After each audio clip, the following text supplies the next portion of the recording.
KPU Buleleng terancam sanksi. Hal ini karena hingga Senin siang masih banyak logistik pemilu yang belum masuk ke kotak suara. Hal ini menyebabkan masih banyak logistik yang belum didistribusikan ke seluruh kecamatan di Buleleng.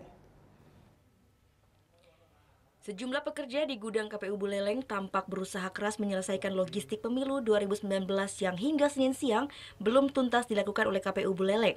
Padahal KPU Buleleng hanya memiliki waktu hingga Selasa sore untuk mendistribusikan seluruh logistik ke 9 kecamatan di Kabupaten Buleleng.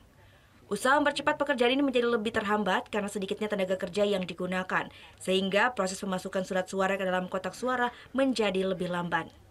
Komisioner KPU Buleleng Gede Sumartana menjelaskan bahwa hingga H-2 pencoblosan, KPU Buleleng baru menuntaskan 3 kecamatan pendistribusian logistik pemilu ini, yakni Kecamatan Seririt, Krogak, dan Kecamatan Sukasade. Sisanya akan diselesaikan secepatnya, sedangkan menurut dia pendistribusian logistik ini menjadi lebih terlambat lantaran kapasitas gudang yang kurang memadai.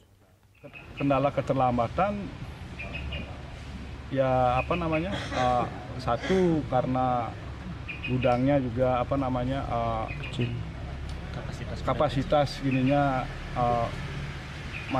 kurang memadai mungkin. Jadi dengan terkirimnya ini kan jadi kita bisa lebih leluasa juga menambah tenaga kerja, jadi bisa leluasa. Sementara itu, Bawaslu Kabupaten Buleleng meminta KPU untuk segera menambah tenaga kerja surat suara ini, sehingga pendistribusian surat suara bisa segera tuntas dilakukan.